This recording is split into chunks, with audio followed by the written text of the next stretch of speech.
Hoje é dia de recebermos aqui no estúdio em São Paulo Renan Santos, que é pré-candidato pelo Partido Missão, partido recém-fundado pelo movimento MBL. Larissa Rodrigues está comigo nessa jornada aqui, direto de Brasília, aqui no telão. Pré-candidato, vou chamá-lo assim, muito bem-vindo aqui, um prazer recebê-lo, como a gente tem tido essa oportunidade de ouvir os candidatos. Quero começar, já que estamos há 2 dias de uma semana, 2 dias depois de um evento político importantíssimo que aconteceu, dado o ineditismo, a rejeição de um nome indicado ao Supremo Tribunal Federal, e com essa perspectiva de que, eventualmente, esta vaga que foi deixada por Luiz Roberto Barroso só seja preenchida quando um novo presidente for escolhido. Então, quero ouvi-lo sobre este assunto. Se o senhor tem alguns nomes já pensados de quais são juristas adequados para serem indicados ao Supremo Tribunal Federal, ou se não os próprios nomes, perfis que o senhor considera mais adequados para serem submetidos à sabatina e aprovação do Senado Federal. Maravilhoso, é realmente uma pergunta pertinente diante da bomba atômica política da última semana. Primeiro, muito obrigado pela oportunidade de estar aqui com você, Yuri, com a Larissa, com todo mundo, todos os espectadores da CNN, uma honra. E sendo direto na resposta, nós precisamos de um perfil legalista, que não defenda os princípios conhecidos como neoconstitucionalistas, que é o que o próprio Barroso defendia, que é a ideia de que um ministro do Supremo tem que inovar, né? Sair da linha de ser um jurista que analisa a Constituição e criar leis a partir das suas decisões. Isso criou boa parte das distorções que a gente vê na relação entre judiciário e legislativo. Então, figuras que defendem uma perspectiva clássica por parte do judiciário é o básico, sem escritórios de familiares ligados a eles, sem vontade de participar do debate público, altamente discretos, nenhuma vaidade, nenhuma vontade de aparecer em redes sociais. Isso já é uma base, e obviamente o passado ilibado. Isso é a base para alguém participar de uma Suprema Corte minimamente saudável. No mundo todo, as Supremas Cortes, elas são caladas, desconhecidas, quase ninguém sabe o nome dos ministros dessas Supremas Cortes. No Brasil, as pessoas sabem quem são os 11 ministros do STF, mas não sabem quem são os 11 que vão jogar a Copa do Mundo. É sintomático num país que está doente.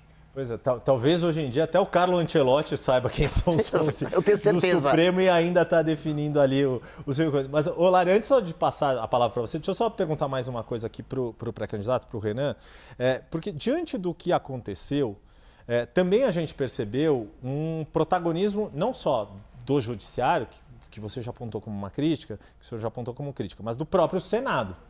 E aí, qual é, na sua avaliação, o cenário que o próximo presidente, seja ele quem for, vai encontrar na hora de fazer as indicações? Porque além desta vaga, há a previsão de pelo menos outras 3 de ministros que vão atingir a idade de aposentadoria: Luiz Fux, Carmen Lúcia e Gilmar Mendes. Como é que, na sua avaliação, vai ser vai se exigir do futuro presidente articulação política para trilhar um caminho viável para aprovação? Porque, no fim das contas, é disso que se trata: indicar um nome que tenha a viabilidade de ser aprovado pelo Senado, que for eleito em outubro deste ano. Yuri, a gente tem uma guerra institucional. É uma guerra institucional entre legislativo e judiciário, pelos motivos mais diversos, e por vezes a gente vê alianças entre eles. O que mais se comenta é uma aliança entre uma parte do STF e parte dos senadores, ontem pela derrubada, anteontem, pela derrubada do Messias, somado também à derrubada da CPI do Banco Master. Tá? A CPI do Banco Master, ela seria na prática um problema para ministros do STF e para membros do Senado. Basta ver que o Alcolumbre, ele está envolvido, a começar pelo barrigão dele, com o escândalo do Master. O Alcolumbre é uma figura que tem muito medo dos desdobramentos. Basta ver a questão previdenciária do Amapá, né? O Amapá comprou, através da sua previdência, títulos nem um pouco limpos do Banco Master. Então, há também nomeações na CVM que envolviam indicações do próprio Alcolumbre. Então, você tem uma relação de tensão e de aliança entre o STF e o Senado. E, na verdade, Poder Executivo, Legislativo e Judiciário, hoje eles estão em conflito nas atribuições, mas unidos na luta pela impunidade. Então é meio paradoxal. Às vezes eles vão se unir e às vezes vão se separar. Qual a função do próximo presidente da República? É alguém que tem que ter autoridade e projeto de Brasil. Projeto de Brasil e saber o que quer. Olha, eu vou chegar lá, primeiro dia eu vou enfrentar o crime organizado, eu vou fazer um pacote de reformas fiscais e eu vou diminuir o poder do Centrão. Essa é a minha plataforma. Sei qual é a minha plataforma, sou uma pessoa limpa, aí eu tenho como prerrogativa resolver essa briga institucional entre os poderes. E colocar na caixinha, o judiciário onde precisa ser colocado na caixinha, usando o Congresso e colocar o Congresso na caixinha quando necessário. Pré-candidato, a gente estava aqui, abrimos, né, as nossas perguntas sobre as pautas do dia a dia. Eu queria voltar um pouquinho nesse assunto. Principalmente a pauta que deve dominar os próximos dias, até as eleições, que tem sido uma bandeira do Palácio do Planalto, ali dentro do Congresso Nacional também, que é o fim da escala 6x1. Eu gostaria de saber qual a opinião do senhor, né, enquanto pré-candidato, se tem partes que lhe agrada ou não, e como tem sido aconselhado também os deputados e senadores, não necessariamente do partido, que é um partido novo, mas que, né, do antigo MBL, que andam junto com o senhor nessa esfera política, digamos assim. Eu não fujo de perguntas dessa, e eu digo isso porque eu fico vendo o meu concorrente no campo da direita, o Flávio Bolsonaro, avisar que ele não tem nenhuma posição sobre nada em termos econômicos, né? E lógico, ele tem medo de perder voto e isso trai o eleitor dele. O Flávio Bolsonaro não tem coragem de falar sobre isso. Nós somos contra essa alteração à lei e eu aviso para o trabalhador que está assistindo essa entrevista, você está sendo enganado. A discussão não é se você vai trabalhar mais ou menos recebendo o mesmo dinheiro. A discussão é se vai passar um projeto e aí você não terá mais o seu emprego. É basicamente isso. Porque nós já temos um país que está fora das cadeias globais de produção. Ou seja, as empresas brasileiras estão sendo tiradas dos processos internacionais de fazer um carro, de fazer um equipamento para um celular. A gente está ficando isolado e estamos primarizando a economia. Ou seja, a gente está vendendo soja, minério de ferro. Nós estamos ficando um país com empregos que pagam menos. Em vez de a gente gerar mais produtividade e capacidade de competir com o mundo, nós diminuímos isso. Então, nossos juros é super alto, a gente cobra um monte de imposto e a gente ilude o trabalhador. Olha, você pode trabalhar menos e ganhar a mesma coisa. Eu vou avisar o trabalhador. É mentira. É mentira, estão te enganando, estão te enrolando, o Lula está fazendo isso, igual ele falou que a taxa da blusinha não ia aumentar o preço das mercadorias, só para ele ganhar o voto, te iludindo na eleição e vencer a eleição. E a direita, que deveria ser corajosa, fazer oposição, não tem coragem de enfrentar. Aí, muito provavelmente, eles vão votar favorável, ainda vão avisar assim, olha, não caímos no truque do PT. Só que milhões de pessoas podem perder emprego, empresas brasileiras podem perder competitividade, o empresário brasileiro perde força, mas em compensação a direita não caiu no truque da esquerda. Eu não consigo acreditar nisso. Eu não consigo acreditar numa política que não seja, assim, brutalmente honesta e sincera. Então eu posso perder votos com o que eu estou falando aqui, mas eu prefiro perder o voto, falando a verdade, do que ganhar o voto e depois eu ter que fingir que eu meti o louco no período eleitoral. Eu não acredito nisso.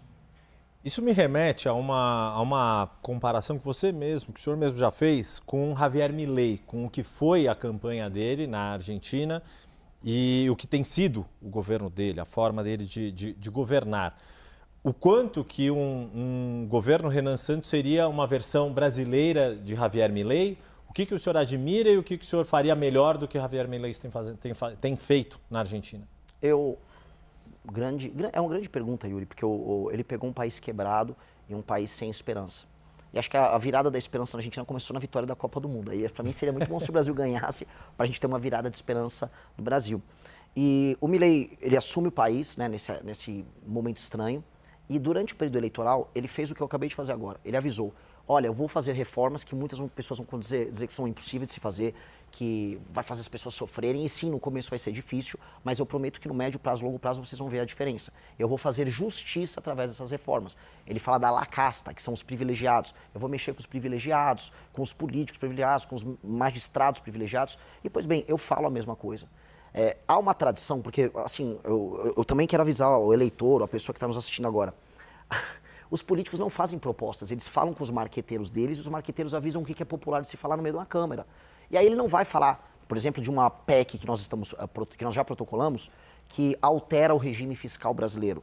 Que é uma PEC que faz novamente uma reforma da Previdência, porque vai precisar mexer. Nós já protocolamos, desculpa, só para explicar aqui para quem está nos vendo, pelo deputado Kim Kataguiri, que é o atual deputado que o Missão tem, foi eleito na época pela União Brasil, né? Exato. E pôde migrar para o Missão agora. Então ele protocolou, exatamente, essa é uma PEC que altera o regime previdenciário e assim, quem falar para você que não vai fazer reforma nisso está mentindo, que altera as indexações e as vinculações, que são temas muito difíceis de explicar, acho que a gente nem tem tempo de explicar aqui, mas que são temas que vão ter uma resposta muito forte da esquerda e dos sindicatos. E aí todo político vai falar com o seu marqueteiro e vai falar, não, isso é impopular. O Milei falou na Argentina, olha, eu vou comprar briga. E eu falo a mesma coisa, nós precisamos comprar essa briga e quem fugir da discussão está mentindo. Mas o que eu aviso também, vou comprar a briga, pode soar difícil no começo, mas depois de um ano eu vou poder trabalhar nas alíquotas dos impostos E eu vou poder trabalhar na queda dos juros. E aí o seu dinheiro vai valer mais e o produto vai custar menos. Aí você vai sentir que você está ganhando mais dinheiro, você vai ter mais capacidade de pagar suas contas e de viver melhor. O que eu aviso é, o brasileiro, né, o corpo da economia brasileira é um corpo doente. E você não vai resolver um corpo que está doente dando sorvete para ele. O Lula ficou oferecendo sorvete para o corpo doente. Ó, toma agora um Vale Gás, toma uma energia elétrica. E o Flávio, ele não fala nada. Não vou falar nada, tá, doente? Eu vou ficar quieto porque uma hora você vai sair andando. Dica, não vai sair andando, o corpo vai morrer e eu vou ter que dar um remédio muito amargo. Mas depois do remédio amargo, o corpo vai voltar a funcionar. Larissa? Pré-candidato, eu queria entrar em alguns assuntos que também têm sido pauta, principalmente no Congresso Nacional, e que eu tenho visto alguns posicionamentos do senhor nas redes sociais. Eu queria saber a opinião do senhor, por exemplo, sobre o PL da misoginia e outros textos também que nos últimos tempos têm focado em tentar evitar a violência contra a mulher, que tem sido crescente no nosso país. O senhor é contra esse PL? O porquê? Qual que o senhor disse dessa necessidade de tentativa de se aproximar das mulheres? Como fazer esse caminho num público que, até onde a gente tem acompanhado, não tem uma preferência direta pelo senhor pelos últimos posicionamentos? Grande pergunta. Veja, quando eu rodei o interior do Maranhão, quando eu rodei o interior do Ceará, fui em cidades tomadas pelo Comando Vermelho, quando eu fui no Rio de Janeiro, absolutamente nenhuma mulher me parou para falar que estava muito preocupada com o avanço da misoginia em redes sociais. Elas estavam preocupadas que o filho delas estava sendo assaltado, que a filha delas estava sendo assaltada, que ela estava sendo assaltada. Falou, por favor, acaba com esses bandidos. Inclusive, as pesquisas demonstram que há uma preocupação com a violência, ela é enorme. Está sempre violência e corrupção dentre as maiores preocupações do brasileiro. Ela também está preocupada se a escola que o filho dela está estudando está alimentando bem a criança e se a criança está aprendendo e se ela vai ter um transporte bom para ir e voltar do trabalho dela, porque essa mulher, em geral, uma mãe solteira, cujo pai, em muitos casos, não paga a pensão e ela é obrigada a cuidar da vida. Essas são preocupações materiais e concretas. Só que a gente chega nas redes sociais e vê essas discussões do movimento feminista, que olha, nós precisamos discutir a misoginia. O que isso gera? Perseguição a pensamento diferente em redes sociais, ou como eu vi num concorrente de vocês na televisão, algumas especialistas falando que se um homem interromper uma mulher num ambiente de trabalho, isso é misoginia. Pois bem, sendo misoginia, isso seria equiparado à injúria racial, crime inafiançável. Então nós começaremos a ter, vamos dizer, empresas se preocupando em talvez não contratar mulheres, pessoas evitando relacionamentos pessoais e relacionamentos amorosos com medo de uma criminalização das relações. Então, em vez de a gente focar no que realmente interessa às mulheres, nós criamos espantalhos e ficamos focados nesses espantalhos. Eu não consigo acreditar nisso. E aí eu vejo, né, a esquerda interessada em obter votos, fazendo demonstração de virtude no Congresso. Agora vai acabar a misoginia. E a direita covarde votando junto com medo de perder voto entre as mulheres. Eu volto para a minha mesma posição para esse cara 6x1. Quer ajudar as mulheres a não serem alvo de violência? Vamos aumentar as penas para qualquer crime violento contra a mulher. O marido bateu na mulher, vamos aumentar a pena porque a pena não está alta. Pai que não paga a pensão, e isso é assim, a típica família brasileira é uma mãe solteira com um cara que está evitando pagar a pensão. Pai que não paga a pensão, as penas têm que ser muito altas, até porque às vezes ele vai preso e aí tem a remissão da dívida. Tem que pagar e tem que ser preso porque botou o filho no mundo, tem que cuidar. Inclusive, é legal a gente estender um pouco essa pergunta.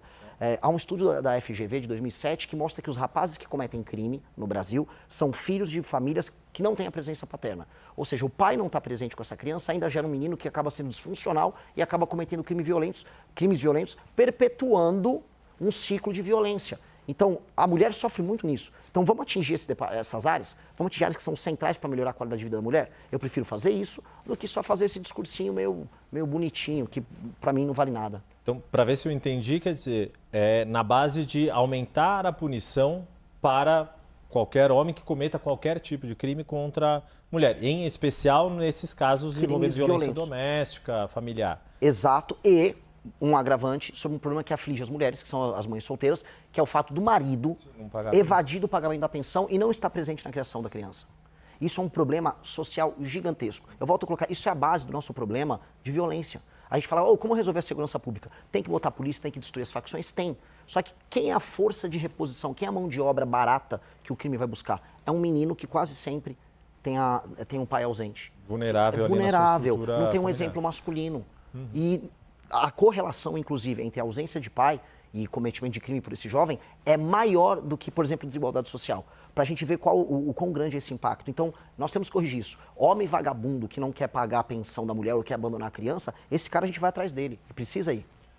O senhor mencionou a questão aí do combate ao crime organizado e também tem sido uma referência que o senhor sempre tem citado nas políticas de segurança pública, que é o presidente de El Salvador, Nayib Bukele, que se tornou uma referência que muitas lideranças, principalmente aqui na América Latina, têm citado. Agora, El Salvador é um país incomparavelmente menor do que o Brasil. Acho que, se eu não me engano, o senhor já esteve, inclusive, em El Salvador? Não chegou a estar. O Renato Batista do nosso time teve. Tá. Conversou, inclusive, com o próprio. Perfeito. O que foi, então, aprendido desta conversa do Renato, da sua equipe, com o presidente de El Salvador, que é, de fato, aplicável aqui no Brasil? E como que, na sua avaliação, mesmo que o presidente da República tenha uma postura mais incisiva, mais dura contra o crime, como articular isso, sendo que a segurança é uma responsabilidade de 27 governadores dos mais variados matizes, trajetórias, origens e realidades locais? Outra pergunta que ela é muito complexa e eu vou responder da forma mais clara possível. A primeira coisa que o Bukele fez foi quebrar a imaginação que nós temos na América Latina. Ele mudou no país dele, mas isso existe no México, na Colômbia, no Peru, no Brasil, que é a ideia de que você vai conviver pro resto da vida com o crime organizado. Portanto, tua casa tem que ter um muro, portanto, teu carro tem que ter um isso-filme, você tem que ter medo de andar com o celular. A América Latina aceitou que ela é controlada pelo crime. Então, a primeira coisa que ele mudou foi, não, eu posso destruir isso. E a gente ouve sempre dos especialistas, é impossível destruir, não dá, olha, temos que conviver, nós temos que aceitar que o Oruan vai fazer uma música, vai tocar no Spotify, o filho do Marcinho VP, e o filho do Marcola também agora é artista. Então, a negação dessa aceitação, ou seja, a mudança na cabeça das pessoas, foi a primeira coisa que ele fez. E ele gerou o resultado, ele aumentou as penas, ele colocou, né, algo que é permitido na Constituição de El Salvador, que é um estado de exceção, que permitia que a polícia e as Forças Armadas agissem de maneira enfática. Ele tratou as facções criminosas como organismos anômalos, como terroristas, ou seja, ele teve uma lei especial, criou o famoso Secote, que custou coisa de 500 milhões de reais, fazendo a conversão, que é um super presídio lá em El Salvador, e aí ele destruiu eles e hoje El Salvador é um lugar muito, mas muito seguro. Outras nações, por exemplo, no leste asiático, apresentam também leis muito duras contra o crime organizado e apresentam, a despeito de terem sido pobres há muito tempo, qualidade de vida e números ligados a homicídios e roubo muito menores do que o Brasil. Então, ir por esse caminho, e eu posso falar de nações maiores do que El Salvador, eu posso falar da China, que é gigantesca, que apresenta, vamos dizer, leis penais quase tão duras quanto El Salvador, num estado de exceção, mostram que a gente tem esse caminho de enfrentamento. A questão é que a gente simplesmente não está tentando. E nós temos que tentar, porque nós temos que parar de aceitar que nós temos que esconder o celular quando a gente anda na rua, que uma mulher tem que ter medo de sair do ônibus e chegar até a casa dela. A gente não tem que ter medo de nada. Assim como nós temos que tirar da nossa cabeça a ideia de que cidades têm que ter favelas, que a favela faz parte da nossa personalidade, que a pobreza faz parte da nossa identidade, que nós temos que ter, sei lá, um pé de meia para a criança ir para a escola. Isso é tudo loucura. E a gente aceitou que a gente tem que viver uma vida de louco. Então, nós temos que endereçar essas grandes questões com a mesma missão que o Bukele entrou. Eu vou acabar com o crime organizado, com as medidas duras que ele adotou e com a nossa capacidade bélica, nós temos através das polícias e da inteligência com o COAF e Polícia Federal. Nós temos que endereçar a questão dos investimentos estatais para acabar com a favela, que é o lugar em que o crime, infelizmente, domina as pessoas. A gente está falando de praticamente 50 milhões de pessoas que vivem sob a interferência direta do crime organizado. E mudar a imaginação do brasileiro de que é possível viver num lugar que é muito bonito e que pode ser feliz. Hoje nós temos um Brasil que tem um potencial enorme, mas é um país triste, cujas cidades são feias. As cidades do Brasil são horríveis. Todas as casas são muradas, as ruas são abandonadas e as pessoas têm medo de andar. Então, essa mudança cabe ao Poder Executivo. Esse é um papel do presidente. E aí, te respondendo sobre a articulação, de maneira muito simples. Há governadores que tentaram já fazer esse enfrentamento, mas eles são submetidos a uma lei penal e as leis de execução penal, que são prerrogativa do Congresso Nacional e da Presidência da República alterar. Então, quando tentaram as UPPs no Rio de Janeiro, por mais que tenha sido uma iniciativa boa, no fim do dia, se não alterasse as leis penais e o Código de Processo Penal, não resolvia nada. Se não tivesse um estado, por exemplo, se eles pudessem decretar o estado de defesa, que permitia que o BOP entrasse na casa das pessoas onde às vezes se escondia um criminoso, não ia dar, como não deu. Então, o Poder Executivo tem que criar um arcabouço legal e agir junto com as polícias estaduais, com os governadores. Se o governador está cooperando e ele executar, vamos bater as metas juntos. Se o governador não cooperar, como, por exemplo, eu tenho certeza que o governador do Ceará, que vive me processando, não cooperaria, nós vamos colocar um estado de defesa no estado dele, ele fica afastado dessa prerrogativa e nós destruímos o crime no estado dele. Meu recado é para todos os estados. Na Bahia, no Ceará, as pessoas reclamam, e a polícia também reclama, o governador não faz nada. A gente sabe onde está o criminoso, eles estão tomando a cidade, mas ninguém faz nada. eu vou fazer. Só para esclarecer, antes de passar a palavra para a Larissa, o senhor falou estado de defesa, quer dizer, usar um mecanismo que já existe na Constituição e mais rigoroso do que, por exemplo, as GLOs, as garantias Exato. de lei e ordem, por exemplo. Que o Temer usou. Exato. O Rio de Janeiro passou por uma intervenção, Exato. era o general Walter Braga Neto. Exato. E veja só, não é um mecanismo, quem fala, isso é autoritário, isso não é autoritário. Isso é estabelecer a autoridade. O Temer tinha feito uma GLO assumindo o controle, vamos dizer, da área de segurança no Rio de Janeiro. Ok, eu espero não precisar fazer isso se os estados cooperarem. Agora, se o estado do Ceará, para pegar um exemplo prático, quiser manter Santa Quitéria, uma cidade que tem urânio e que foi tomada pelo Comando Vermelho, sob o comando do Comando Vermelho, eu vou decretar que Santa Quitéria estará em estado de defesa e a polícia e as Forças Armadas, se necessário, vão entrar em Santa Quitéria, vão destruir o Comando Vermelho em Santa Quitéria, libertar a população. Eu gostaria de contar com o auxílio dos governadores. Agora, se não quiser auxiliar, a gente faz sem eles mesmo. Larissa, acho que a nossa última pergunta tem que estar passando rápido aqui, mas vamos lá. Uma última pergunta, então, antes da gente encerrar. A gente tem percebido críticas a alguns candidatos, posso citar até o próprio pré-candidato, né, Flávio Bolsonaro, de falta de experiência com o executivo. O senhor não tem nenhuma experiência política em cargos eletivos. O senhor acha que isso seria um problema, tanto para elegê-lo, quanto se caso isso acontecesse, essa falta de experiência? Não. Não, porque temos grandes líderes políticos no Brasil e no mundo que tiveram nenhuma experiência em cargo eletivo pretérito e fizeram bons governos, como pessoas que tiveram muita experiência e fizeram maus governos. Não é exatamente isso que determina o sucesso de um mandatário. A Dilma tinha experiência administrativa dentro da máquina pública e foi um desastre. Então, e o Milei, para dar um exemplo aqui de uma figura que está fazendo um governo técnico e efetivo nas políticas públicas dele. A gente pode até, eventualmente, não concordar exatamente com a política B ou C, mas ele está conseguindo fazer as entregas prometidas por ele. E uma coisa que me torna diferente dos demais eu não tive cargo eletivo, mas eu faço política de maneira efetiva há muitos anos. Por exemplo, o Zema hoje foi num podcast e falou, eu tenho mais experiência que o Renan. Veja, quando ele concorreu para o governador, ele não tinha experiência nenhuma e ele fica fazendo campanha falando que ele é um empresário e não um político. Pois bem, eu sou político sem precisar de mandato. Há mais de 12 anos, eu liderei o impeachment de Dilma Rousseff, como o Yuri bem observou, não só nas ruas, mas no parlamento, organizando o comitê do impeachment no parlamento. Montei um partido político, coisa que o Bolsonaro não conseguiu, e lidero inúmeros parlamentares ao redor do Brasil que têm um desempenho político muito acima da média. O melhor parlamentar do Brasil é o deputado Kim Kataguiri, altamente efetivo, que interfere na política brasileira, sendo parte de um grupo que, em última instância, é presidido por mim. Então, eu tenho experiência política verdadeira e eu tenho algo que políticos que têm experiência não têm, que é coragem. Eu topo perder voto, perder seguidor, perder doador, em nome do que eu acredito, que é uma questão de integridade. E essa integridade é o que um homem público precisa, é o que a famosa ética da responsabilidade, que o Max Weber tanto fala. Nós precisamos ter isso no mandato, e eu faço isso quando sendo presidente do MBL. Se eu, enquanto líder, eu enganar as pessoas, falar que vou fazer uma proposta, mas não entregar ela no final, ou falar que não vou fazer algo e entregar, como será o pacote fiscal que todos terão que fazer, caso ganhe a eleição, eu me torno um mentiroso, e eu não vou ser esse mentiroso. Eu vou ser brutalmente honesto. E sendo honesto, tendo proposta e sendo um bom líder, eu serei um bom presidente.